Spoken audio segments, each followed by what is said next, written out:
Many of us often wonder what our young people go through to achieve a spot on the Olympic team. And what happens to these people as they grow older and no longer have the same physical skills? Do the skill sets they learn preparing for the Olympics also carry through into their older life? I had the opportunity to meet a man who achieved his place on the U.S. Olympic team, winning a gold medal in swimming, and then went on to utilize his Olympic endeavors throughout his life. This man is Adolph Kiefer. When I talked with Adolph and his wife Joyce, I learned that his first swimming experience began with a near fatal fall into a Chicago drainage canal.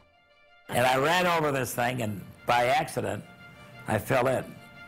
First of all, I didn't lose my head. I rolled over, kicked my feet, and slowly but surely worked my way up to the parapet, which I climbed back up onto the main area, dripping wet, went back home.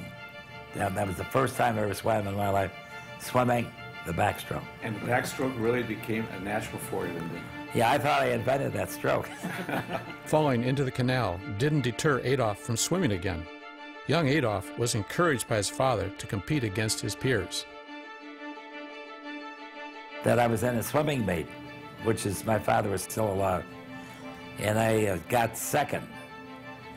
And he said, "Son, here's $1." He gave me $1. And he said, "Son, you're going to be the best swimmer in the world." So I said, "Well, by gosh, I'm going to do that." And he died right after that, and that prompted me to swim every day. It became the one thing in my life I wanted to do, and being the #1 in the world if possible. Adolph was only 11 when confronted with the death of his father. The year was 1929, and the Great Depression had just begun. No smoke coming out of chimneys, everything was dead. There's no life in any of the factories. Poor people on the streets with nothing to do. That was a depression, and you don't think anything of the fact that you have to walk to school. You can't, 2 miles, or sneak on a bus or hop in the back of a truck because you have no money. Adolph was forced to work hard to provide for his family. His determination led him to find ways to both earn money and swim. And I worked all the lunch periods so that I could earn money working at that time. In the evening, I'd go to Lakeshore Athletic Club in Chicago, 850 Lakeshore Drive, and I was an elevator operator. And between that time, I'd eat with the employees in their cafeteria, and I'd swim maybe 2 or 3 hours, and then take the streetcar home. All the streetcar people knew me, because that'd be one end of the town to the other, and I'd sleep. They'd always wake me up to get off the streetcar. Everything seemed to fall into place. Adolph's hard work and perseverance paid off. At the age of 15, he set the world's record for the backstroke.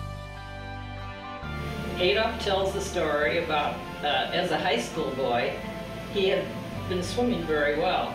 And he went down to the Lakeshore Athletic Club and asked the coach. Coach watched him, and finally he said to him, "Well, I'm going to time you." And so he timed him, and then he said, "Adolph, do it again." And he swam again, and he said, "You just broke the world's record." And he was on the team.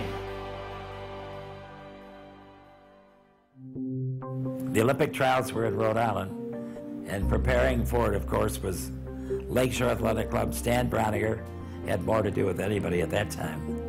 And I was ready for the tryouts, and I qualified as a result of that. With the rise of Hitler in Nazi Germany, the possibility arose that the U.S. might not participate in the Berlin Olympics.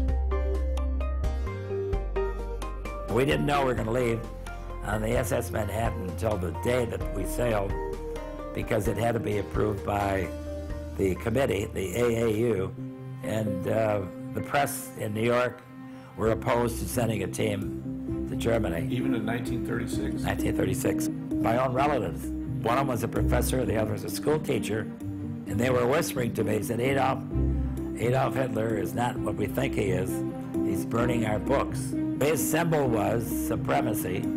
His symbol was to say that Germany has arrived, and of course it was the first of the big Olympics.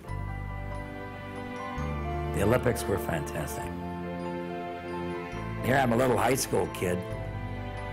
It's a big shot, you know, big pictures of front covers of magazines. Well, Adolph must have seen one of those, and he said when he went to the Olympic Village, he said, I'd like to see a few of the swimmers. He was there with Shamrasen, the head of the Olympics. He couldn't speak English. I couldn't speak German. And there was just a normal conversation of, hello, how are you? How do you like Germany? And things of that nature. With the cancellation of the 1940 Olympics due to World War II, Kiefer joined the Navy as a swimming instructor. He came to realize that many sailors and airmen were drowning due to a lack of survival gear and swimming instruction. Seeing all the tattered ships coming in from England and United States in the port. And here we were losing more lives in the Navy because of drowning than bullets, because these men were not prepared. And I couldn't sleep at night. And I went to see this captain that I knew in charge of sports. He brought in the admiral, and I stayed there for the full day, talking to him about what we should do in the Navy to save lives. We reduced the number of drownings because of this. And I think that, to me, was more of an inspiration to teach and save lives than winning a gold medal in the Olympics. For 12 years, Adolph competed internationally in the backstroke and individual medley in over 2,000 competitions, losing only twice. Because of his celebrity status, he often participated in a number of promotional events, one of which he recalls took place in the 1950s with Ronald Reagan. So we dove in and swam, and I had to wait slow. Hurry up, you know. So I let him beat me. No, he was a great guy. We knew that he was great for health, sports, physical fitness. So I'm glad. I thought he did a great job as president, too. Following his service with the U.S. Navy, Adolph started Kiefer and Associates. Over the years, his company created a full array of aquatic safety products and innovations for the swimmer.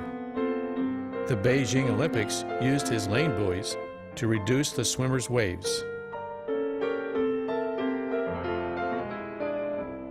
Kiefer's rescue devices are used at pools around the world.